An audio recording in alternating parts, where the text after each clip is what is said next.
Last class में क्या पढ़े थे, याद है आप लोगों को? हाँ,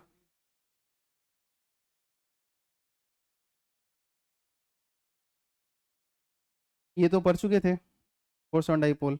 हाँ या ना? ठीक। अच्छा, यहाँ पे तो बच्चा उधर क्वेश्चन पूछ रहा था, आपको मैं बता देता हूँ। अच्छा, आप लोग बताना मेरे को, सिंपल सिंपल क्वेश्चन है एक। इसको थोड़ा देर के लिए हटा देता हूँ मैं। चलो सभी लोग बताना, अगर आप ये बनाए होंगे तो फिर तो बन गया होगा, बड़ा आसान सा है। 38 नंबर क्वेश्चन है। कह रहा है कि एक इलेक्ट्रिक डाइपोल है जो 2 माइक्रो कूलम आवेश से बना हुआ है। देखो, ये रहा प्लस क्यू, ये रहा माइनस क्यू। चार्ज कितना है? 2 माइक्रो कूलम। तो ये भी कितना होगा? 2 माइक्रो कूलम। बस अंतर क्या होगा, ये प्लस में, ये माइनस में। अब कह रहा है इसको जो है सो कि एक इलेक्ट्रिक फील्ड में रखा गया है। यदि द्विध्रुव की लंबाई, इस द्विध्रुव की जो लंबाई है ना यहाँ से यहाँ तक, ये वाला ये पूरा, ये दिया हुआ है 0.2 सेंटीमीटर। कितना दिया है? 0.2 सेंटीमीटर। तो द्विध्रुव आघूर्ण पी का मान पूछ रहा था। क्या पूछ रहा था? अब देखो यहाँ पे मैंने ये क्वेश्चन में कुछ खास नहीं है, सबको आसान है। 12 क्यू होता है, वैल्यू पुट करोगे आंसर आ जाएगा। हाँ या ना? एक गलती कई सारे बच्चे करते हैं, ध्यान से सुनना, जब पढ़ाया था तभी बोला था 12 इंटू क्यू होता है। अब ये जो डाइपोल लेंथ दे रहा है वो कितना दे रहा है? 0.2। तो बच्चे क्या करेंगे, ये 2 ले लेंगे, एल का वैल्यू 0.2 पुट कर देंगे। हो गया गलती? गलत हो गया? क्या गलती करा हमने बताओ? एक्चुअल में जब डाइपोल लेंथ बोल रहा है, ये पूरा का पूरा लंबाई ही 12 से दिखाते हो और ये पूरा ही 2 सेंटीमीटर दिया हुआ है, तो भाई आपको ये 2 दिखाने की जरूरत नहीं है, आपका 12 ही 0.2 है। ये बात समझने वाली है, ये समझ आया? उसके बाद क्यू का वैल्यू कितना था? 2 माइक्रोकूलम। 2 × 10⁻⁻⁴ पुट कर लो और सॉल्व कर लो, जो आएगा सो आंसर, कहानी खत्म। बोलो हाँ या ना? अब इसमें ध्यान से सुनो, इसके बाद शायद आप पूछ रहे थे 39, 39। तो 39 नंबर क्या कह रहा है? कह रहा है कि ऊपर के प्रश्न में यदि द्विध्रुव आघूर्ण तथा विद्युत क्षेत्र के बीच का कोण 30 डिग्री हो। अच्छा, थीटा कह रहा है 30 डिग्री है, द्विध्रुव आघूर्ण कह रहा है पी, और ऊपर के क्वेश्चन है मतलब इस 38 वाले क्वेश्चन से रिलेटेड है। ठीक है, तो यहाँ जो आएगा पी का वैल्यू तो यहाँ से आ जाएगा। अरे बोलो हाँ या ना? चलो मैं मान लेता हूँ कि यहाँ x आया, तो पी का वैल्यू जो भी यहाँ से कैलकुलेट करके गुना हुआ करके, अच्छा कर ही लो ना, कितना आएगा, इतना टेंशन क्या लेना, करो तो। बोलो बोलो, 4 × 10⁻⁷ हो जाएगा क्या? सही है ना? चलो, तो अगर यहाँ पे ये भी होगा हम लोग का कितना, 4 × 10⁻, गलत तो नहीं है ना, चेक कर लेना। तो ये पी हो गया। अब कह रहा है कि ऊपर के प्रश्न में जो है सो कि अगर विद्युत क्षेत्र और डाइपोल मोमेंट जो है उसके बीच का एंगल 30 डिग्री हो, तो इलेक्ट्रिक फील्ड तो दूसरे वाला इस क्वेश्चन में दिया नहीं है, तो आप ढूंढ रहे होंगे। तो ऊपर के प्रश्न से कह रहा है, तो ऊपर के प्रश्न में इलेक्ट्रिक फील्ड दिया हुआ है, और वो दिया हुआ कितना, 2 × 10⁻⁴ न्यूटन पर कूलम। थीटा दिया है, पी दिया है, ई दिया है, आपसे पूछ रहा है टॉर्क कितना होगा। कल ही तो पढ़े थे, क्या पढ़े थे? पी क्रॉस ई पढ़े थे, और पी क्रॉस ई क्या होता है? P E sine theta N cap होता है। हाँ या ना? तो कर लो, पी का वैल्यू पता है, ई का वैल्यू पता है, थीटा पता है, साइन 30 1/2 और कैलकुलेट कर लो, आ जाना चाहिए, बन जाएगा अब। चलो, तो आई होप ये कहानी आसानी आसान लगा होगा आप लोगों को। टॉर्क ऑन डाइपोल खत्म हो गया था, अभी वही डिस्कस चल रहा था। क्या पढ़ा था मैं टॉर्क बराबर, बोलो बोलो, टॉर्क का फॉर्मूला क्या पढ़ा था? पी क्रॉस यानी P E sine theta N cap, पढ़ लिए थे। ये भी पता चल गया था कि टॉर्क मैक्सिमम किस एंगल पे होता है? 90 डिग्री पे। मिनिमम कब होता है? 0 और 180 पर, और उसी को हम क्या कहते हैं? इक्विलिब्रियम। याद करो, क्योंकि उस टाइम पे क्या होता है, फोर्स तो यूनिफॉर्म इलेक्ट्रिक फील्ड में 0 होता ही है हमेशा, टॉर्क भी 0 हो जाता है 0 डिग्री और 180 डिग्री पे। तो नेट फोर्स और नेट टॉर्क 0, तो वो सिस्टम उस सिचुएशन में, उस परिस्थिति में साम्यावस्था में कहलाता है, इक्विलिब्रियम में कहलाता है। लेकिन एक हमने बोला था स्टेबल, और एक कहते हैं अनस्टेबल। समझाया भी था, किसको स्टेबल बोलेंगे, किसको अनस्टेबल बोलेंगे। क्लियर? कौन सा अनस्टेबल था, कितने एंगल पे बताओ? 0 वाला अनस्टेबल नहीं था, 180 वाला था। जब 180 वाला था तो वो अनस्टेबल इक्विलिब्रियम था, याद है? ठीक है, गलती नहीं करो। और स्टेबल कब था? ठीक। तो आज ये समझने की बारी है कि जो वो स्टेबल इक्विलिब्रियम या अनस्टेबल होता है, उसको थोड़ा सा पोटेंशियल एनर्जी के टर्म में समझने की जरूरत है। लेकिन वो तो एक छोटा सा पॉइंट है। अभी हम लोग ये समझने जा रहे हैं कि अगर यूनिफॉर्म इलेक्ट्रिक फील्ड में, एक समान विद्युत क्षेत्र में अगर आप एक इलेक्ट्रिक डाइपोल रखे हो, वैद्युत द्विध्रुव रखे हो, तो किसी सिचुएशन में, किसी ओरिएंटेशन में उसकी पोटेंशियल एनर्जी क्या होती है, स्थितिज ऊर्जा क्या होता है, उसको कैसे कैलकुलेट करते हैं। और कई तरह से क्वेश्चन इसको घुमा करके आपको दिए जाते हैं, और अक्सर जो है सो कि साइन वाइन का बड़ा इसमें ये होता है, तो बच्चे गड़बड़ करते हैं। तो प्लीज आप थोड़ा सा आराम आराम से सीखना, ध्यान देना, जो इसका एक्चुअल मतलब है उसको ध्यान से देखना। तो अभी हम लोग करने के वाले हैं, सबसे पहले कैलकुलेट क्या करेंगे कि अगर किसी यूनिफॉर्म इलेक्ट्रिक फील्ड में, जैसे यहाँ पे मैं एक यूनिफॉर्म इलेक्ट्रिक फील्ड बना रहा हूँ, और ये बात मैं आपको पहले बता चुका हूँ मेरे हिसाब से, इसमें और भी लाइन है, याद है ना आपको? हाँ, बस मैं दिखा नहीं रहा हूँ, ये पहले बता चुका हूँ। तो इसीलिए बोल रहा था ना कि एक ही दिन ये सब चीज़ पूरा खत्म होता है ना, तो उससे क्या होता है कि आप कनेक्ट कर पाते हो। अब हो सकता है पिछले क्लास में कुछ नहीं आया हो, इसमें से कौन कौन नहीं आया, हाथ उठाओ। पिछले क्लास में कौन कौन नहीं थे, हाथ उठाइए, बढ़िया से उठाइए। 1 2 3 4, ठीक है, जो भी 4-5 लोग हैं। अब उनको तो लग रहा है गायब है, बताना पड़ेगा ये चीज़, यही समस्या हो जाता है। ठीक है, तो कुछ कुछ ऐसे टॉपिक होते हैं ना, तो पूरा आपको एक ही क्लास में शुरू से अंत तक खत्म कर लेना चाहिए, लेकिन आप लोग नहीं, ठीक है, हड़बड़ाते रहते हो। तो देखो, ये एक यूनिफॉर्म इलेक्ट्रिक फील्ड है, इसका ये डायरेक्शन है। अब इसके अंदर ध्यान सुनना, इसके अंदर मैं यहाँ पे एक क्या कर रहा हूँ, यहाँ पे -q, और ये रहा हम लोगों का +q, एक इलेक्ट्रिक डाइपोल ऐसे रख रहा हूँ। ठीक है, अब ये इलेक्ट्रिक फील्ड के डायरेक्शन से, तो उसके देखो -q से +q की तरफ डायरेक्शन लेते हो ना, तो इसका जो डाइपोल मोमेंट p का जो डायरेक्शन होगा कुछ ऐसे हो जाएगा, बोलो हाँ या ना, सही है ना। और इलेक्ट्रिक फील्ड का डायरेक्शन ये वाला है, तो ये मान लो ये वाला जो एंगल है कितना है बताओ, थीटा या थीटा 1 कुछ भी, तो ये वाला डाइपोल ऐसे है। ठीक, अब मैं क्या करना चाहता हूँ, पहले ये फाइंड आउट करना चाहता हूँ कि अगर इसको मैं ऐसे ही छोड़ूं तो क्या ऐसे रुकेगा ये, सोचो हाँ या ना। क्या इलेक्ट्रिक डाइपोल को जिस तरीके से दिखाई दे रहा है आपको, अगर इस डाइपोल को इस यूनिफॉर्म इलेक्ट्रिक फील्ड में ऐसे लाकर छोड़ोगे तो क्या वाकई ऐसे ही रह जाएगा? नहीं रहेगा भाई। क्यों नहीं रहेगा? आपको पता है ना, यहाँ पे इलेक्ट्रिक फील्ड इधर फोर्स कर रहा होगा, यहाँ पे इलेक्ट्रिक फील्ड इसको इधर फोर्स कर रहा होगा, इसको यहाँ पे टॉर्क मिल रहा है, और टॉर्क मिल रहा है तो ये घूम जाएगा। अरे है ना, बोलो, समझ रही बात? तो ये हमेशा स्टेबल इक्विलिब्रियम में रहेगा, अदरवाइज अगर रहेगा तो अनस्टेबल वाले में रहेगा, लेकिन वहां से भी थोड़ा सा डिस्टर्ब होगा, ये पढ़ा चुका हूं पहले, तो फटाक से घूम के वापस आ जाएगा। अब जैसे मर्जी रख लो, लेकिन अब सवाल ये है, मैं ये जानना चाहता हूं कि अगर इसको यहाँ पे रखा गया है तो भाई ये खुद से तो नहीं रह सकता, इस स्थिति में ये नहीं रह सकता, तो जाहिर सी बात है इसको कोई टॉर्क लगा के रखा होगा। सोच के देखो, अभी क्या होगा, इलेक्ट्रिक फील्ड टॉर्क लगा रहा होगा, तो वो कितना, सोच के देखो, इलेक्ट्रिक फील्ड इस पे कितना टॉर्क लगा रहा है, क्योंकि वो इलेक्ट्रिक फील्ड जितना टॉर्क लगा रहा होगा उतना ही टॉर्क इधर से लग रहा होगा, तभी तो ऐसे रहेगा ये। अब मैं बोलूं कि इसको मैं ऐसा छोड़ दूं और ये ना गिरे, हो सकता है क्या ऐसा? छोड़ूंगा, और मैं सोच के देखो, अगर मैं इसको छोड़ूं और यहीं पे रुक जाए, इसका क्या मतलब जाता है? इसका ये मतलब है कि पृथ्वी इसको जितना फोर्स नीचे लगा रही है उतना ही फोर्स ऊपर लग रहा है, भले ना दिख रहा हो। अरे हाँ या ना, एक ऐसा इमेजिनरी पतला सा ऐसा धागा बांध लो जो आपको दिखाई ही ना दे, जादू वाला वो धागा है, आपको दिखाई ही ना दे, तो धागा उसको टेंशन लगा रहा होगा, तनाव बोल, हाँ ना बोलो, लेकिन कुछ तो ऐसा होगा, हाँ कि ना। ठीक है, तो ये कहानी समझना थोड़ा सा, कि अभी जो है सो कि सोच के देखो कि यहाँ पे ये जो इलेक्ट्रिक फील्ड है वो कितना टॉर्क लगा रहा होगा, तो टॉर्क का फॉर्मूला हमने क्या पढ़ा बताओ? हाँ, टॉर्क का फॉर्मूला हमने पढ़ा P क्रॉस E, और हम लोग का भी सीधा सीधा लेना, मैग्नीट्यूड से लेना देना है, तो मैं सीधे लिखता हूं PE साइन थीटा। मुझे जल्दी से बताओ, अगर मैं चाहता हूं कि ऐसे ही रहे तो मुझे एक काउंटर टॉर्क लगाना पड़ेगा, काउंटर टॉर्क मतलब उसके ऑपोजिट, जो उसको वहीं पे रख सके, तो मुझे कितना लगाना पड़ेगा?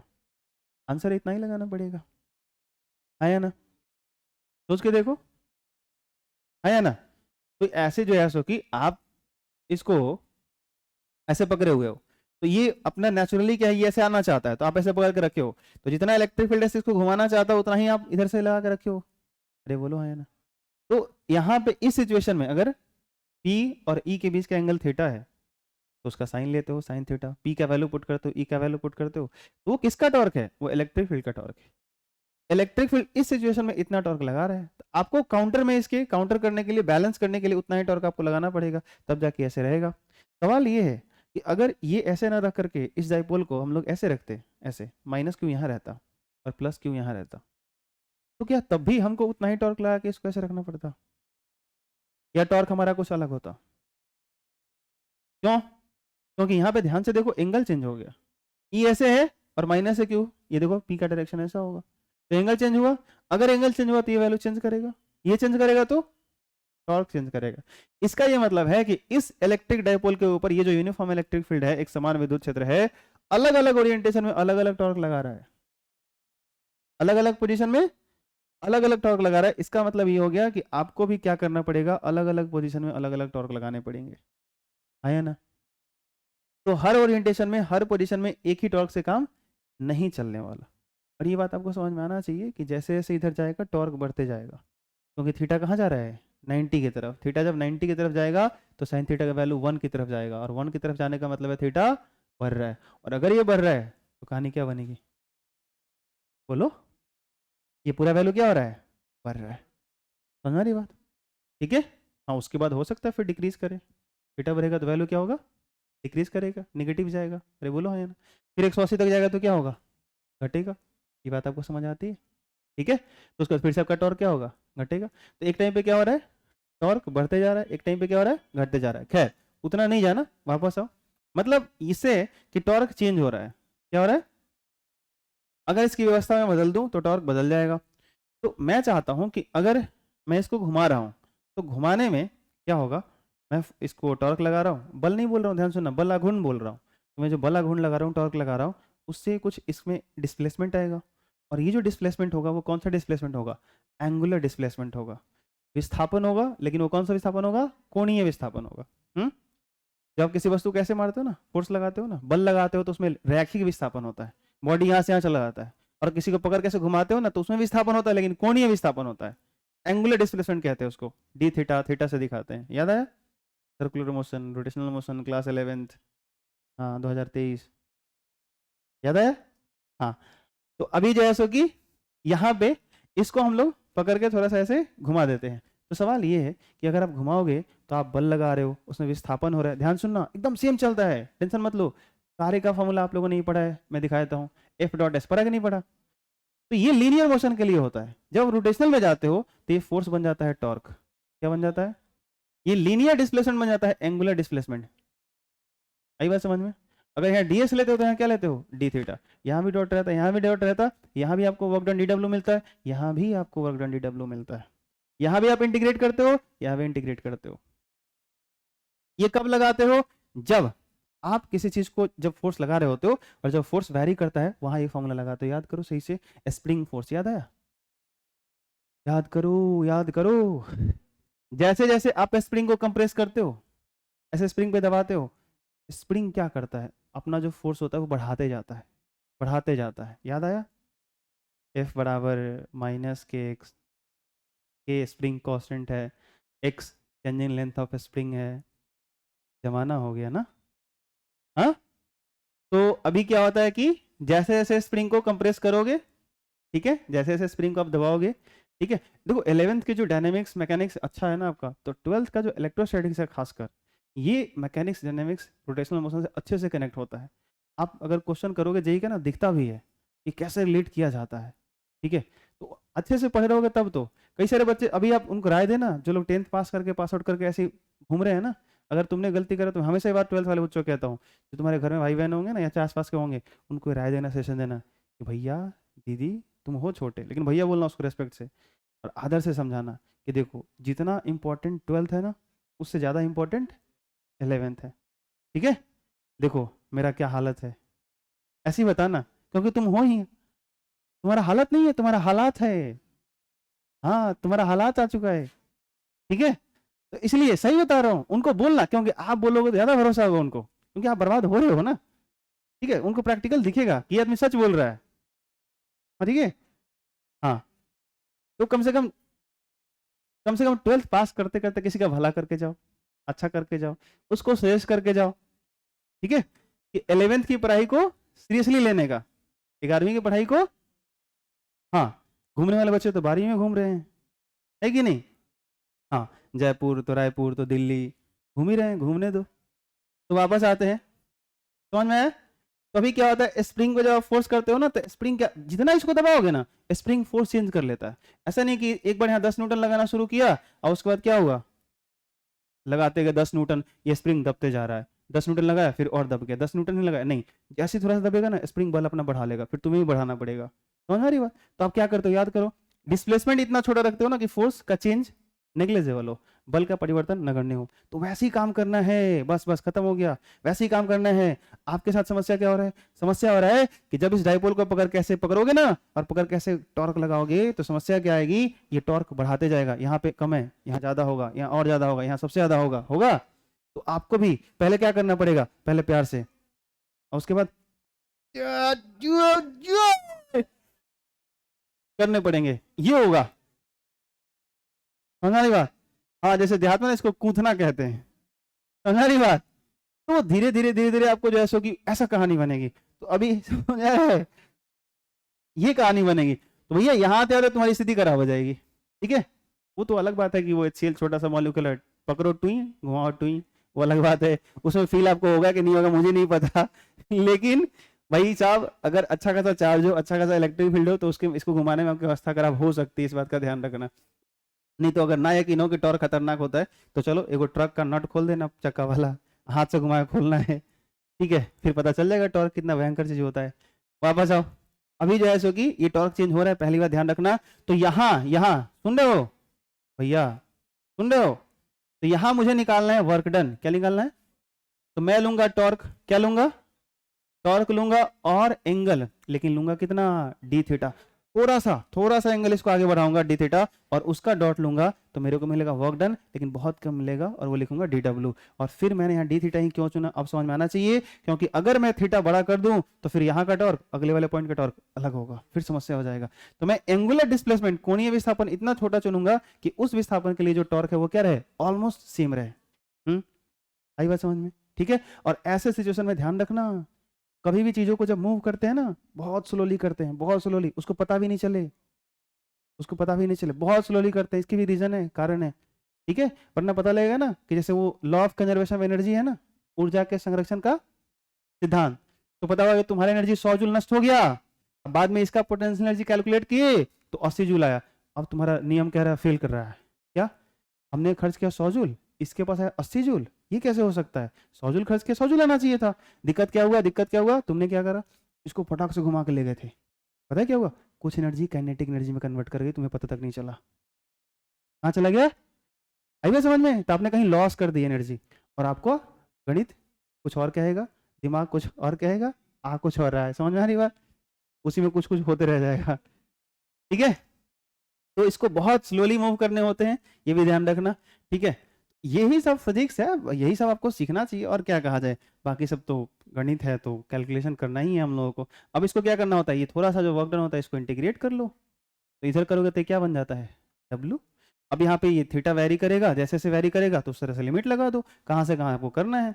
तो अगर मान लो कि जैसे कि ये ऐसे ओरिएंटेशन है, सेकंड टाइम आप कुछ अलग फॉर्म में ले रहे हो, जैसे मान लो कि इसको हमने ऐसे कर दिया, ध्यान सुनना, इसको ऐसे कर देता हूँ, ऐसे इधर माइनस क्यू यहाँ आ गया, इसको पकड़ के मैं घुमाते घुमाते घुमाते घुमाते ऐसे घुमा दिया मैंने, माइनस क्यू यहाँ आ गया और प्लस क्यू यहाँ चला गया। तो पहला इसका जो एंगल था ना, अब ध्यान से देखना, पहला मैं मान लेता हूँ ये था थीटा, सॉरी फाई नहीं, पहला था थीटा 1, क्या बोल रहा हूँ, ये जो पहला वाला एंगल थीटा था ना, उसी को मैं क्या बोल रहा हूँ, थीटा 1। और अब देखो ये रहा पी का डायरेक्शन, ये रहा ई का डायरेक्शन, तो यहाँ से यहाँ तक ये जो एंगल है ना, इसको मैं थीटा 2 बोलने जा रहा हूँ। क्या बोलने जा रहा हूँ? ये इलेक्ट्रिक फील्ड से अब पी का क्या डायरेक्शन है, ये वाला ग्रीन वाला दिख रहा है आपको, पहला वाला थीटा 1 है, अब ये क्या है बोलो, थीटा 2। तो मैं लिमिट क्या लगा दूंगा बताओ? हाँ समझ आया, थीटा 1 से थीटा, ये कुछ समझ आया? कोई दिक्कत? इसको नहीं आया एक बार फिर से देख सकता है, मैं यहाँ पे कर देता हूँ, घबराओ मत। जैसे यहाँ पे इलेक्ट्रिक फील्ड, बस एक लाइन बना रहा हूँ, लेकिन समझना यहाँ पे यूनिफॉर्म इलेक्ट्रिक फील्ड है, ठीक है। शुरू में क्या था, ऐसी कहानी थी, ये रहा आपका माइनस क्यू, ये रहा आपका प्लस क्यू, ये हो जाएगा किसका डायरेक्शन, पी का, ये ई का। शुरू में जो एंगल है ये कौन सा है, शुरू में जो ये एंगल है आपका कौन सा बताओ, थीटा 1, इसी को मैं क्या कह रहा हूँ, थीटा 1। अब मैं इसको घुमा कर कैसे ले गया, मेरी मर्जी, माइनस क्यू यहाँ आ गया, प्लस क्यू यहाँ आ गया, अब इतना पर रख लो, इतना पर रख लो, कैसे भी कर लेना। तो ये वाला एंगल यहीं से थीटा 1 पे पहले था, अब यहाँ से तक कितना हो गया, ये थीटा 2 पूरा। आई बात समझ में? तो मुझे वर्क डन कहाँ से निकालना था, यहाँ से निकालना कि यहाँ से, तो लोअर लिमिट क्या लूंगा, थीटा 1 लूंगा ना, क्योंकि इसके बाद हमने वर्क डन किया ना, नहीं आ रहा समझ में? सही बात समझ में? तो लोअर लिमिट हमने क्या लगाया, थीटा 1, अपर लिमिट थीटा 2। जहाँ शुरू करेंगे और जहाँ पे ख़त्म करेंगे वो कहानी रहेगी हमारी। अब ये इतना सिंपल है, इतना सिंपल है कि आप भी कहोगे कि सर क्या, ये तो हम लोग खुद से कर सकते थे। टी डब्ल्यू किसमें बदला, डब्ल्यू में। मुझे बताओगे टॉर्क का फॉर्मूला क्या था, बोलो बोलो, था ना? तो टॉर्क पी साइन थीटा, आगे बोलो। डिस्प्लेसमेंट कितना लिया था, और इसको क्या करना है, कहाँ से, थीटा 1 से। एक समस्या और आएगा, किसी के दिमाग में चल रहा है, कोई कुछ पूछना चाहता है, देख लो सही से। टॉर्क डॉट डी थीटा, इसमें कॉस आएगा, कॉस कहाँ गया? अगर आपसे कोई पूछे फिर क्या आंसर करोगे, घबराना मत, टेंशन ना लो, सुनाता हूँ। टॉर्क ये जो है सो कि इसका डायरेक्शन और डी थीटा इन दोनों का डायरेक्शन सेम है, ध्यान सुनो। अगर आप इसको पकड़ के ऐसे घुमा रहे हो तो दाहिना हाथ वाला कर्ल रूल याद है, पेच नियम, वही पढ़ाया था मैंने। हाँ, तो अगर ये ऐसे घूम रहा है तो उंगली ऐसे घुमाओ, अंगूठा कहाँ जा रहा है, बाहर। तो टॉर्क भी आप ऐसे लगा रहे हो, ध्यान सुनना, इलेक्ट्रिक फील्ड जो लगा रहा है उसका टॉर्क ऐसे है, आप उसको काउंटर एक्सटर्नल टॉर्क जो लगा रहे हो बाहर से वो ऐसे है। आई बात समझ? तो हम जो टॉर्क लगा रहे हैं वो ये वाला है, ध्यान सुनना। तो ये उंगली ऐसे घूमेगा, अंगूठा बताएगा डायरेक्शन टॉर्क का। आई बात समझ? अरे बोलो हाँ या ना। तो ये बाहर आएगा। उसके बाद जो एंगुलर डिस्प्लेसमेंट है, कोणीय विस्थापन है, ये वाला पहले था थीटा 1 पे अब गया थीटा 2 पे, पहले था थीटा 1 पे अब गया थीटा 2 पे। तो इसका जो ये वाला है, इन दोनों के बीच का एंगल है ये वाला, यही तो कोणीय विस्थापन हुआ ना। अरे कोई चीज पहले ऐसे था और ये घूम करके ऐसे हो गया, यही ना विस्थापन हुआ, विस्थापन हुआ, यही ना कोणीय विस्थापन हुआ, ये वाला एंगल। तो इसका डायरेक्शन बताओ, तो ये भी तो ऐसे ही जा रहा था। अरे बोलो हाँ। तो इसके लिए भी हाथ ऐसे ही घुमाना, इसके लिए भी हाथ ऐसे ही घुमाना, दोनों का डायरेक्शन सेम, बीच का एंगल 0, कॉस 0। डॉट में तो कॉस ही आता है ना, तो कॉस 0 कितना हुआ, 1। क्लियर? इसलिए यहाँ पे कॉस नहीं दिखाया मैंने, समझ आ गया? चलो वापस आते हैं। तो यहाँ पे जैसो कि W बराबर क्या क्या कांस्टेंट है बाहर निकाल सकते हो। P क्या होता है बताओ, 2L इंटू क्यू। तो 2L कांस्टेंट होता है, Q कांस्टेंट होता है, डाइपोल में चार्ज जो होते हैं फिक्स होते हैं ना भाई। तो P बाहर है, इलेक्ट्रिक फील्ड भी यूनिफॉर्म था, कांस्टेंट था, बाहर निकाल लो। तो P बाहर निकालो, क्या बचेगा, साइन थीटा डी थीटा, कहाँ से, थीटा 1 से थीटा 2 तक। जल्दी बताओ तो, ये एक बार पढ़ा चुका हूँ। साइन थीटा डी थीटा का इंटीग्रेशन क्या होता है, फिर बोल रहा है कॉस, माइनस कॉस होता है, क्या बोलो, माइनस कॉस थीटा। ये बताओ, थीटा 1 से थीटा 2 मैंने कैसे सिखाया था बताओ, एक बार अपर लिमिट यहाँ पे, एक बार लोअर लिमिट, और बीच में क्या आएगा, माइनस। तो चलो W बराबर, यहाँ पे देखो, आप चाहो तो ये माइनस पहले भी बाहर कर सकते हो, आसान हो जाएगा आपके लिए, ठीक है। और अगर नहीं करोगे तब भी वो ईजी आएगा, जैसे मैं करके एक बार दिखा देता हूँ, माइनस P कर लो क्योंकि आएगा, कहानी आसान रहेगा। और यहाँ पे क्या आएगा, cos theta 2 minus cos theta 1, एक बार अपर लिमिट माइनस, एक बार उसके जगह पे थीटा की जगह पे लोअर लिमिट। क्लियर है सबको? ये मैंने माइनस पहले निकाल लिया था, तो ये एक ही बार में आ गया, इतना आ गया। और अगर आप नहीं निकालते तो मैं करके दिखा देता हूँ, लेकिन मिटा दूंगा, ध्यान से देख लो। W बराबर PE, ब्रैकेट में आपका ये था माइनस कॉस थीटा था ना, तो बताओ यहाँ पे मैं क्या रखता, थीटा 2, वेरी गुड, रखता मैं माइनस, आगे बोलो बोलो बोलो, कितना आएगा, माइनस कॉस थीटा 1, ऐसे होता तो क्या आता बताओगे, P बराबर माइनस कॉस थीटा 2, ये क्या होता, प्लस कॉस। अब ध्यान से देखो, इसमें से माइनस कॉमन निकालो तो क्या आएगा, अगर माइनस कॉमन निकालोगे तो ये क्या बन जाएगा, कॉस थीटा 2, यहाँ क्या आ जाएगा, माइनस, मिलाओ तो, ये वाला सेम है, नहीं है?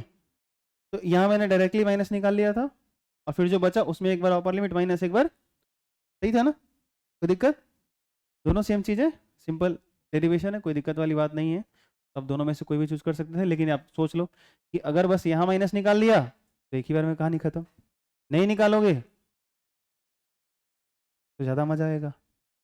मजा आया, बोल रहा है, समझ में आया कि नहीं आया, आया? ये किसका फॉर्मूला है बोलो, वर्क डन का।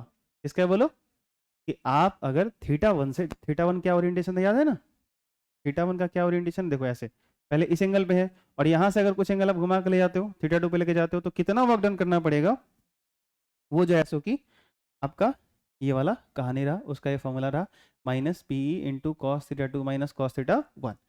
लेकिन जो आपको मैक्सिमम क्वेश्चन दिए जाते हैं, जो आपको ज़्यादातर क्वेश्चन दिया जाता है, वो इक्विलिब्रियम से रिलेट करके दिया जाता है। तो अगर मान लो, यदि, ध्यान सुनना, अब कंडीशन क्रिएट किया जा रहा है, यदि द्विध्रुव, यदि द्विध्रुव प्रारंभ में, यानी शुरू में, प्रारंभ में अस्थाई साम्यावस्था में हो, किसमें हो, अस्थाई साम्यावस्था में हो, तब मुझे बताओगे थीटा वन का क्या वैल्यू होगा? चलो डायग्राम देखो फिर आंसर करना। मैं कह रहा हूं कि अस्थाई साम्यावस्था में तो थीटा वन का क्या वैल्यू होना चाहिए? थीटा वन क्या था? Initial position. थीटा वन क्या था? Initial position. अब मैं आपसे कह ही रहा हूं, मैंने कंडीशन ही क्रिएट कर दिया कि भाई इनिशियल सिचुएशन ये स्टेबल इक्विलिब्रियम में है, तो थीटा वन क्या होगा? जिसको आप थीटा वन कह रहे हो, ये जो डाइपोल आपको दिख रहा है माइनस क्यू प्लस क्यू ऐसे, ये सोच के देखो, ये ऐसे होता, एकदम ऐसे होता, तो स्टेबल इक्विलिब्रियम में होता, तो उस टाइम पे शुरू वाला थीटा वन कितना होता? जीरो होता। होता कि नहीं होता? तो अगर ये स्टेबल इक्विलिब्रियम में होना चाहिए होगा, तो भाई थीटा वन कितना हो जाएगा? 0 डिग्री। और अगर ये 0 हो गया, तो ये जो वर्क डन का फॉर्मूला था, अगर वहां से हम ले गए होते, ध्यान सुनो, अगर वो पहले ही इक्विलिब्रियम होता, अब वहां से पकड़ के ऐसे घुमा के उसको ईंट के हम लोग ले गए होते ऐसे, तो क्या बनता? Minus P E cos theta one की जगह बोलो कितना होता? अरे बोलो, यहाँ 0 रखोगे तो क्या आएगा बताओ? ये 1 हो जाएगा, तो क्या बनेगा? कॉस थीटा टू माइनस 1 बनता है ऐसे। अरे बोलो हाँ या ना? देखो अलग अलग किताब में अलग अलग फॉर्मेट दिए हुआ, अलग अलग तरीके से वो ड्राइव किया हुआ है, तो आप एक तरीके से देख लो, ठीक है? ज़्यादा कन्फ्यूजन मत करना। जब भी आपको लगे, तो मुझे नहीं लगता कि इस डेरिवेशन को करने में 3 लाइन का डेरिवेशन है। अरे भाई सही से देखो तो शुरुआत तो यहीं से है ना, ये टॉर्क है, डिस्प्लेसमेंट है, डी थीटा क्या है? एंगुलर थोड़ा सा डिस्प्लेसमेंट है, ये टॉर्क है, पी साइन थीटा, टॉर्क ही तो है ये। एक लाइन ही, एक लाइन ही, एक लाइन ही, चौथा में तो आंसर आ गया। 3 लाइन का डेरिवेशन है, कौन सा बड़ा चीज है, फटाक से कर लो, पकड़ में आ जाएगा। और ये ध्यान रखना कि थीटा वन क्या है, थीटा टू क्या है। थीटा वन पहला ओरिएंटेशन का एंगल था इलेक्ट्रिक फील्ड से, थीटा टू क्या था? इलेक्ट्रिक फील्ड से एंगल था दूसरे ओरिएंटेशन का। समझ में आ रहा है बात? तो ये आपका वर्क डन आ गया। अब पहले अगर इक्विलिब्रियम में होगा, थीटा वन 0 हो जाएगा। अब अगर ये 0 हो गया, तो सोच के देखो, ये 1 हो जाएगा। अगर ये 1 हो गया, तो ये cos थीटा टू माइनस 1 दिख रहा है। अब इसको फिर से कोई चाहे तो माइनस वाला अंदर भेज देगा, माइनस वाला अंदर भेजेगा तो 1 इधर दिखेगा, माइनस कॉस थीटा उधर दिखेगा। अरे बोलो हाँ ना? ठीक है? तो ऑब्जेक्टिव एग्जाम ने, मतलब बिहार बोर्ड के एग्जाम में यही चीज कितनी बार पूछा है, और घुमा घुमा के पूछा है, कभी इधर से पूछता है, कभी अलग फॉर्म में पूछता है, ऑप्शन अलग अलग दे देता है। ठीक है? तो बस आपको आराम से क्वेश्चन पढ़ने हैं, शांति से सोचना है कि क्या आंसर होगा, क्या नहीं होगा। ठीक है?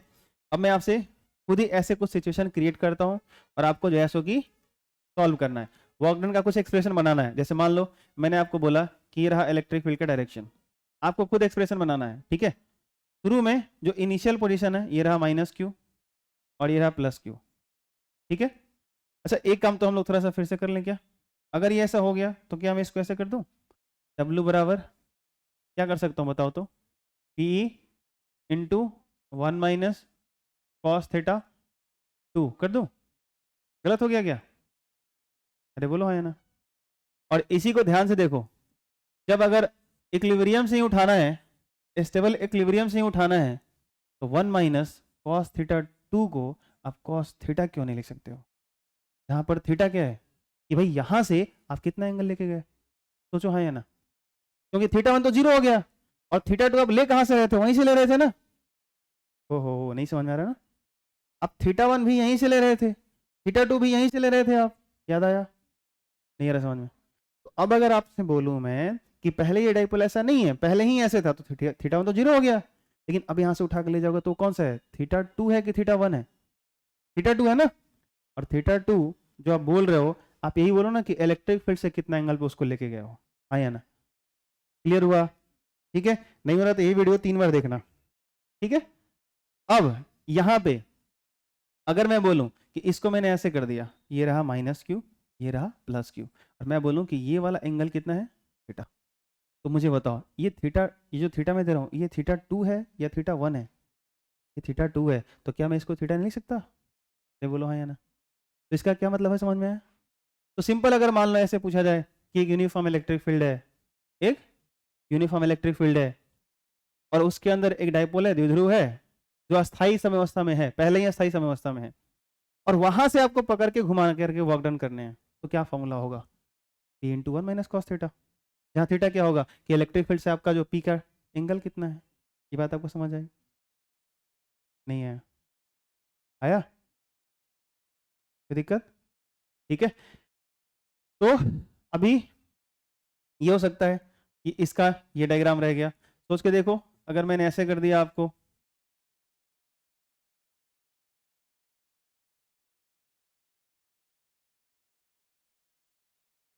अब मैं आपसे कुछ पूछना चाहता हूँ।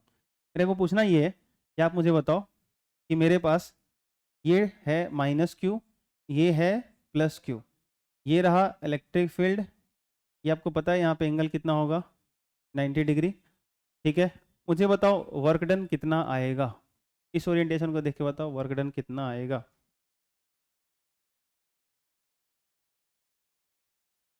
बोलो। हाँ,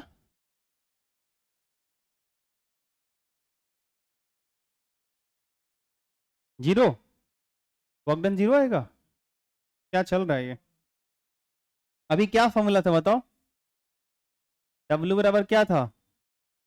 PE into 1 minus cos theta. तो W बराबर PE 1 माइनस कॉस 90, ये तो जीरो हो गया ना, तो क्या होगा? तो आपने कितना कार्य किया वो निकला, आप समझ में आया? कोई दिक्कत? चलो आगे देखना फिर से। कोई नहीं कोई नहीं, घबराओ मत। अरे अभी तो पोटेंशियल एनर्जी पे हमने आए नहीं, कंफ्यूजन तो अभी नहीं होना चाहिए, आगे होना चाहिए आपको। अभी तो सीधा वर्क डन चल रहा है। अभी देखो, ये माइनस क्यू मैंने कर दिया, ये प्लस क्यू कर दिया, बताओ पी का डायरेक्शन कौन सा हुआ? ये हुआ ना। और इलेक्ट्रिक फील्ड किधर है? इधर है। आ रहा है समझ में? थीटा कितना हुआ? ये कौन है थीटा? थीटा 2 है, थीटा 1 है? वो थीटा 2 है भाई। बताओ बताओ, वर्क डन बोलो, फॉर्मूला बोलो, P into 1 minus, value put करो, 1 माइनस कॉस 180, कॉस 180 बताओ, बोलो बोलो। ये -1 करोगे तो ये +1 यहाँ आ जाएगा, कितना आ गया?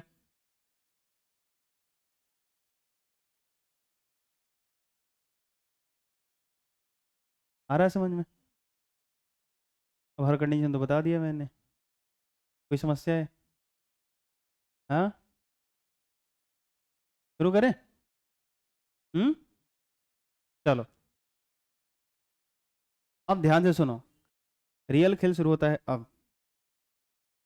पोटेंशियल एनर्जी बताने से पहले डाइपोल का, वैद्युत द्विध्रुव का यूनिफॉर्म इलेक्ट्रिक फील्ड में एक समान विद्युत क्षेत्र में स्थितिज ऊर्जा पोटेंशियल एनर्जी बताने से पहले आपको ये बताना पड़ेगा कि उस डाइपोल का, द्विध्रुव का जो स्थितिज ऊर्जा है वो जीरो कहाँ है, किसको आप जीरो मान के चल रहे हो। जैसे अगर मैं आपसे पूछूं सिंपल कि ये हमारा यूनिफॉर्म इलेक्ट्रिक फील्ड है और डाइपोल ऐसे ही पड़ा हुआ है, ये हम लोगों का माइनस क्यू, ये हम लोगों का प्लस क्यू, ये ध्यान से देखो तो स्टेबल इक्विलिब्रियम में है ये। ठीक है, तो ऐसा लग रहा है कि हम जो है सो कि इस पर कोई वर्क डन वगैरह हमने तो अभी किया नहीं है, तो ऐसा लगता है कि हम इसको यहाँ से पकड़ के घुमाएंगे तो हम कार्य करेंगे और वर्क डन करेंगे तो इसकी पोटेंशियल एनर्जी बढ़ेगी, क्योंकि हम जो कार्य करेंगे वो एनर्जी हम में से कम होगा और वो एनर्जी सामने वाले के पास जाके ऐड होगी, जुड़ेगी, तो इसकी पोटेंशियल एनर्जी बढ़ेगी और मेरी एनर्जी क्या होगी, घटेगी। ठीक है, तो ऐसा नहीं है, ये बात एकदम सही है, लेकिन यहाँ पे सोचना कैसे है, आंसर कैसे करना है, उससे पहले जो मैं आपको समझाता हूँ सिर्फ उस पर कंसंट्रेट करना। मुझे एक चीज बताना कि अगर मैं आपसे कहूँ कि अनंत पे चलते हैं, कहाँ पे?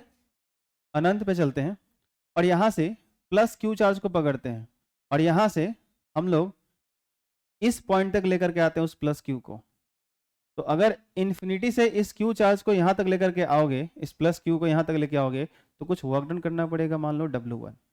क्या करना पड़ेगा? W1। अच्छा, अनंत से इन्फिनिटी से ही अगर माइनस क्यू चार्ज को, उतना ही क्यू चार्ज को अगर आप लेके आते हो, और जितना डिस्टेंस आप इसको लेकर के आए हो उतना ही डिस्टेंस तक इसको लेकर के आप आओगे, तो वर्क डन क्या करना पड़ेगा? फील्ड करेगा, हमको नहीं करना पड़ेगा। क्या करेगा? फील्ड करेगा। तो अगर आप वर्क डन कर रहे हो तो उसका साइन अलग होगा, फील्ड करेगा उसका साइन क्या होगा? अलग होगा। तो अगर यहाँ पे वर्क डन निकालोगे तो जितना वर्क डन इसके लिए आएगा उतना ही इसके लिए भी आएगा, लेकिन अंतर क्या होगा? अगर ये प्लस में होगा तो ये माइनस में होगा। इसकी पोटेंशियल एनर्जी या वर्क डन अगर ये निगेटिव आप ले रहे हो तो ये पॉजिटिव होगा। ये बात आपको समझ में आ रही है? अरे बोलो है ना। आप जो काम करते हो उसको निगेटिव बोलते हैं, सामने वाले के पास उस प्लस में ऐड होता है। साइन कन्वेंशन अभी छोड़ दो, मैं ये वैसे कहना चाहता हूँ कि भाई अगर ये ऑपोजिट है तो एक पॉजिटिव होगा एक निगेटिव होगा, अगर दोनों को सम अप करो, ऐड अप करो तो क्या हो जाएगा? 0। ये बात समझ में आती है? लेकिन अगर मैं यही चीज कहूँ कि मेरे पास एक प्लस क्यू चार्ज है, इन्फिनिटी से इसको पकड़ के मैं लेके आ रहा हूँ और यहाँ तक लेकर के आया, फिर माइनस क्यू को मैं पकड़ के ला रहा हूँ और इसको पकड़ के मैं यहाँ तक लेकर के आया, माइनस क्यू देखो यहाँ पे आया, प्लस क्यू यहाँ तक आया, बताना क्या यहाँ इसके लिए जो वर्क डन था, इसके लिए जो वर्क डन था, टोटल ऐड करेंगे 0 आ जाएगा? देखो इसका डिस्टेंस क्या है बताओ? ज़्यादा। इसका डिस्टेंस क्या है? तो वर्क डन भी तो अलग अलग होगा।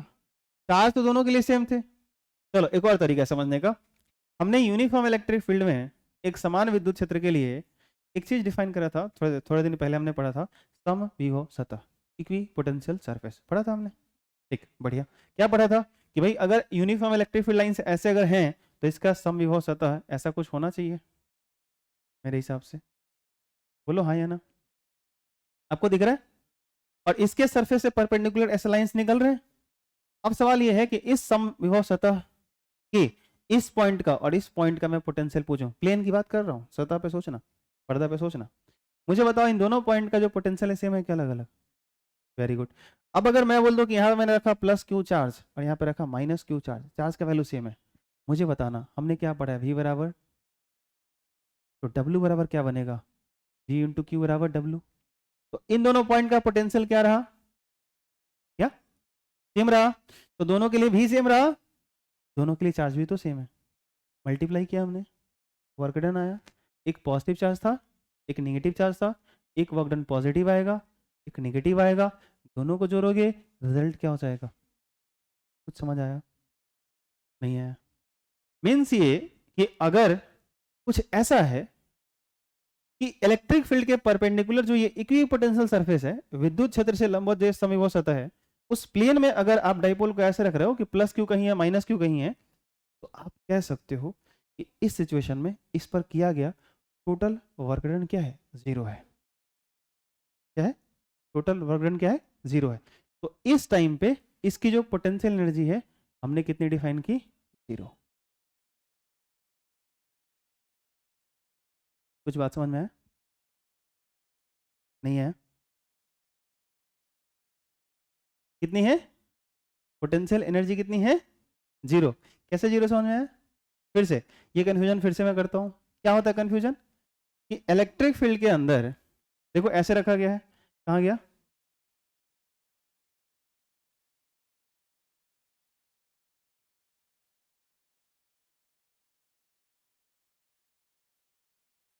हाँ बोलो क्या समस्या आ रहा है बताओ। जो दिक्कत हो रहा है पूछिए मेरे से, मैं बता रहा हूँ, रुक जाओ। ये इलेक्ट्रिक फील्ड है, इसके अंदर यहाँ पे मैंने डाइपोल रखा, ये रहा प्लस क्यू, ये रहा माइनस क्यू, स्टेबल है। तो हम लोगों को क्या कंफ्यूजन होता है कि अभी जो है सो कि इसके पास पोटेंशियल एनर्जी 0 है, यही लग रहा है? अरे बोलो है ना। इसके पास पोटेंशियल एनर्जी क्या है? 0 है। तो एक चीज बताओगे कि ऐसा क्यों लगता है? इसलिए लगता है कि सबसे ज़्यादा स्टेबल है, ऐसे ले जाकर रखेंगे रखेंगे तो क्या होगा? बोलो बोलो। ऐसे ले जाकर रखेंगे तो हम कुछ वर्क डन करेंगे, इसके पास कुछ एनर्जी आएगा, ऐसा लगता है ना? अरे बोलो है ना। देखो आपको इसलिए ऐसा लगता है ना कि यहाँ से जो है सो कि ले जाने में आपको वर्क डन करना पड़ रहा है। कारण इसका ये है कि मान लो कि मेरे हाथ में एक रबर है सिंपल, और रबर जो होता है ना वो बाल वाल में लगाते हैं, चाहे ऐसे वो देखा है रबर आपने? हाँ हाँ ठीक है। तो वो रहने दो रहने दो, अभी उस लेवल तक जाने की नौबत नहीं आई है, ठीक है।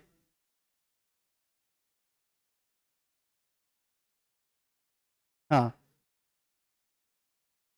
राम और सीता मत बनो। हाँ, कि सीता मैंने अपना चूड़ामणि निकाल के दे रही हैं, ले जाइए लमराइएगा। हाँ, और तुम राम हो, तुमको देखते ही पता चले अच्छा इसी को तो हम लमरा रहे थे, मेरी वाली कहीं है, ठीक है। तो ऐसा कुछ भी नहीं है। ध्यान से सुनो। हाँ, ऐसा कुछ नहीं है, तुम्हारा कहानी ऐसा नहीं होने वाला है।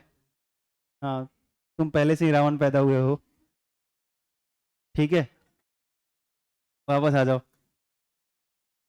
हाँ, सच बता रहा हूँ, हकीकत तो यही है, तुम हम ऐसे थोड़ी ना, धरती पे ना कोई राम है ना सीता है, ठीक है। हाँ, ये बात अलग है कि ढूंढ सब वही रहे हैं, सीता राम को ढूंढ रही है, राम सीता को, लेकिन है कोई नहीं। वापस आते हैं, छोड़ो हटो, वरना मैं फिर जाऊंगा उधर, एग्रेसिव हो जाऊंगा। अब तुम लोगों को तो इसी में मजा आता है, खासकर पीछे वालों को, तुम लोग तो पूरा एकदम। हाँ, सुनो सुनो, मेरे पास क्या है, मेरे पास रबर बैंड है, क्या बोलो? अच्छा सोच के बताना। एक छोटा बच्चा है, मैंने उसको बोला एक रबर बैंड है, उसको भी स्ट्रेच नहीं किया, खींचा नहीं गया, बताओ उसके पास पोटेंशियल एनर्जी कितनी है? जीरो। सही है। मैं उसको खींच दिया तो मेरी एनर्जी खर्च हुई, वो एनर्जी उसके पास स्टोर हुई। हाँ, अच्छा सोच के देखो, ऐसा कुछ होता कि अब वो छोटे, कोई छोटा बच्चा है, उसको कुछ पल्ले नहीं पड़ता कि क्या खींचने पे एनर्जी जाती है, किसकी घटती किसकी बढ़ती, कुछ नहीं पता। मैंने रबड़ खींचा, और खींच करके मैं बस उस बच्चे को दे रहा हूँ, ठीक है। खींच करके क्या कर रहा हूँ, मैं उस बच्चे को दे रहा हूँ। तो पहले उसको जो मिला, ध्यान सुनना, जिस बच्चे को दिया गया, क्या उसके तरफ से उस रबर के पास कोई एनर्जी का ट्रांसफर हुआ?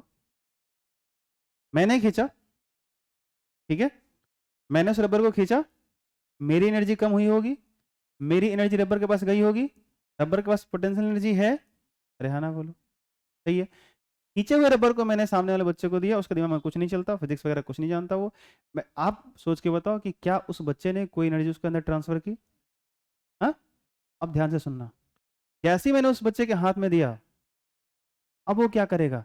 बच्चा समझ नहीं पाएगा, रबर उसके हाथ को खींच लेगा। सोचो हाँ या ना, कुछ समझ आया? तो अब उस रबर ने उस बच्चे के ऊपर वर्क डन किया कि नहीं किया? सोचो, दिमाग को जोड़ डालो, उस रबर ने उस बच्चे के ऊपर कार्य किया कि नहीं किया? क्या रबर एक्सपेंड था? आप क्या करो, कुछ मत करो, दो चीजों को, वस्तुओं को बांध दो, और बांध के जैसी बांध के छोड़ दो, क्या करेगा? वस्तु आगे खींचे, वर्कडन हुआ कि नहीं हुआ? तो खींचा हुआ रबर कोई बच्चा पकड़े, वर्कडन करेगा नहीं करेगा? अब सोचो, रबर की एनर्जी, रबर ने अगर वर्कडन किया, एनर्जी कम किसकी हुई होगी? रबर की। एनर्जी किसके पास गई होगी? जिस पर किया गया होगा, उस बच्चे के ऊपर। ये कुछ समझ में आया? नहीं है। समस्या यही है, समस्या ये है कि रियल में जब डाइपोल यूनिफॉर्म इलेक्ट्रिक फील्ड के अंदर, एक समान विद्युत क्षेत्र के अंदर जब ऐसे रहता है, ये रहा माइनस क्यू, ये रहा प्लस क्यू, तो इस टाइम इसकी पोटेंशियल एनर्जी होती है जीरो। और ये बात आपको भी समझ में आ रहा है, भले आप जबरदस्ती कर रहे हो कि ना ना ना, हे में जीरो होई, ये घूमल बता कार्य तो कैले हुई, कौनो एनर्जी तय में होइले हुई, नानू हुई भाई, देखो बुझो, ना हुई, सच में ना हुई, कोनो मजाक वाला बात नहीं के।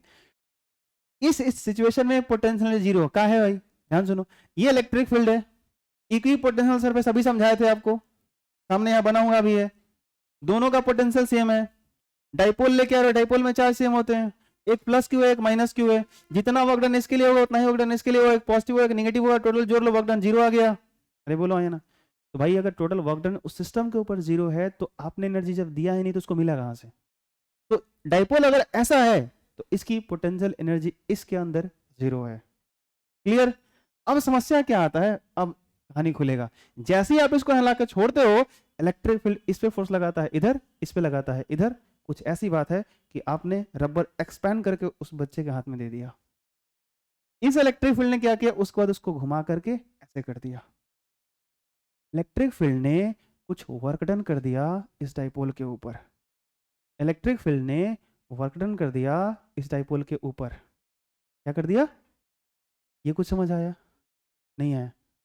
इलेक्ट्रिक फील्ड ने अपना टॉर्क लगा के कुछ वर्क डन कर दिया इस डाइपोल के ऊपर। ये कुछ समझ आया? उसने कुछ एनर्जी वर्क डन किया, किसने किया? इलेक्ट्रिक फील्ड ने किया। तो किसकी एनर्जी घटी हुई होगी? इलेक्ट्रिक फील्ड की। बढ़ी किसकी होगी? डाइपोल की।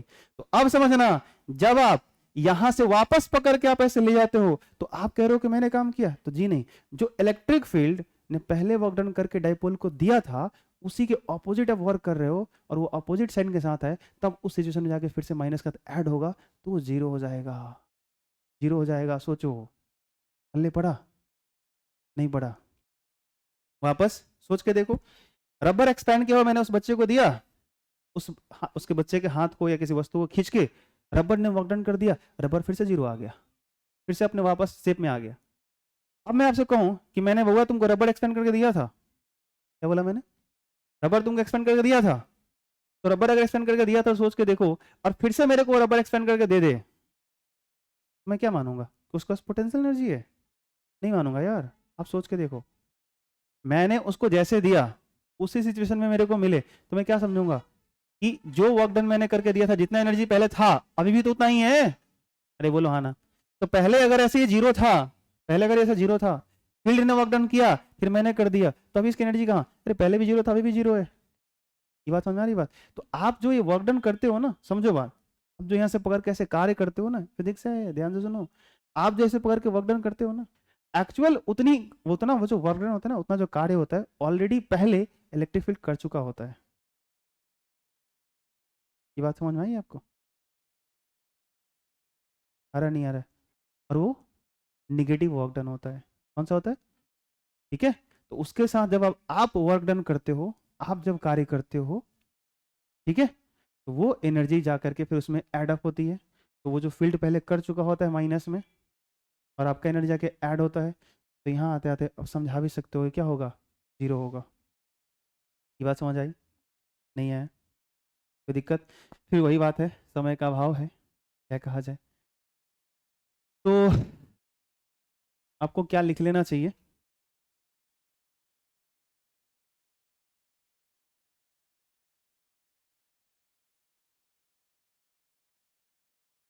यहाँ जो लगाया गया ना heading, potential energy of dipole, आप यहाँ पर ये हेडिंग मत लगाना, आप लिख दो वर्क डन। क्या लिखोगे? Work done on the dipole in uniform electric field. एक समान विद्युत क्षेत्र में, कर लो, एक समान विद्युत क्षेत्र में द्विध्रुव पर किया गया कार्य, द्विध्रुव पर किया गया कार्य, work done on electric dipole in uniform electric field. मैं इसको हिंदी में लिख देता हूं, डायग्राम आप बाद में बना लेना।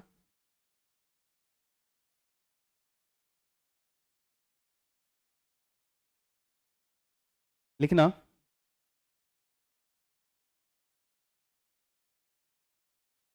जब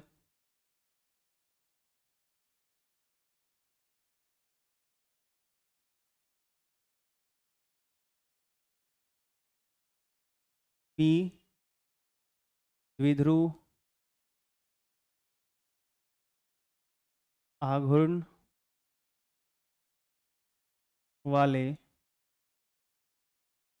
द्विध्रुव को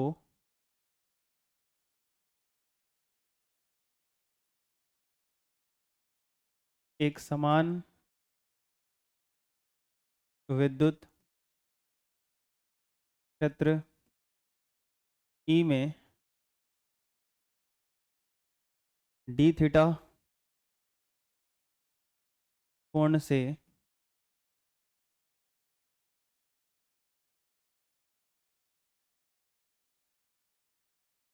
विस्थापित किया जाता है, तब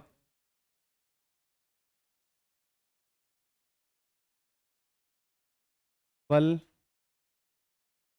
आघूर्ण द्वारा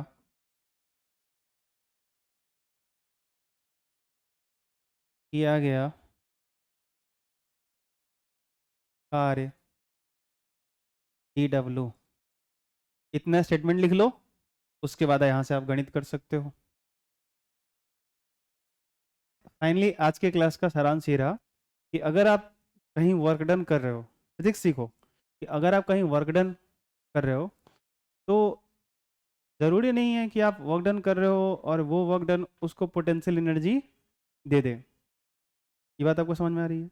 हो सकता है अगर पहले ही सिस्टम से एनर्जी रिलीज हुई हो, अगर सिस्टम वर्क डन किया हो तो उसकी एनर्जी क्या होगी? कम हुई होगी, निगेटिव होगी। सही बोलो हाँ या ना? तो आप उसको जो है ऐसे कि अगर पहले ही उसका जो है ऐसे कि निगेटिव में वैल्यू है, पहले ही उसका निगेटिव में वैल्यू है, तो आप जो वर्क डन करोगे वो एनर्जी उसमें बढ़ेगी। लेकिन पहले ही उसका निगेटिव है तो क्या होगा? वो एनर्जी जो आप दोगे उसको वर्क डन करके वो उस निगेटिव वैल्यू को क्या करेगा? कम करेगा। सोचो ना, मान लो किसी सिस्टम के पास पहले ही -100 जूल की ऊर्जा है और आप वर्क डन कर रहे हो, तो नो डाउट आप यहाँ से पकड़ के घुमाने में आपने कार्य किया, कितना किया? 10 जूल किया। तो भाई ऐड करो, अभी भी 90 है। अरे बोलो हाँ या ना? आप और वर्क डन करो और एनर्जी ऐड होगी। करते करते करते करते किसी टाइम पे जिस दिन आप 100 जूल का वर्क डन कर दोगे उस दिन उस सिस्टम की पोटेंशियल एनर्जी क्या हो जाएगी? तो आप सोचो, ये चीज कंफ्यूज करता है कई बार कि हम इतना कार्य किए और सामने वाले का पोटेंशियल एनर्जी जीरो। ये कैसे? तो ये ऐसे समझ आया कि मतलब उसका पहले से ही जो एनर्जी था वो किसमें था? निगेटिव साइन के साथ था। और आप उस पर वर्क डन कर रहे हो तो एनर्जी अब उसके साथ प्लस में ऐड हो रही है, लेकिन ऐड होगा तो पहले कहां जाएगा? जीरो की तरफ। अब सोचो कि अगर अब भी वर्क डन करोगे तो अब क्या दिखेगा? -100 में था, आप वर्क डन कर दो 110 का, क्या दिखेगा? 10 जूल। और प्लस में दिखेगा नहीं दिखेगा? तो आपको अब फील हो हाँ कार्य किए हैं तो पोटेंशियल एनर्जी दिख रहा है। तो आपको ये थोड़ी ना, समझो बात, समझ रही बात कि आप शुरू से ही आप उसको एनर्जी दे रहे हो, उसके पास एनर्जी जा रहा है, लेकिन पहले ही अगर वो नेगेटिव फॉर्म में है तो भैया बीच में एक पॉइंट पे कहीं ना कहीं जीरो आएगा, उसके बाद प्लस आएगा। ये बात समझ आया? ये ध्यान रखो, ठीक है? तो कल इसी वर्कडन के फॉर्मूला से हम लोग पोटेंशियल एनर्जी के फॉर्मूला को कन्वर्ट कर लेंगे। छोटी सी चीज़ रह जाती है, कल खत्म कर लेंगे। Thank you.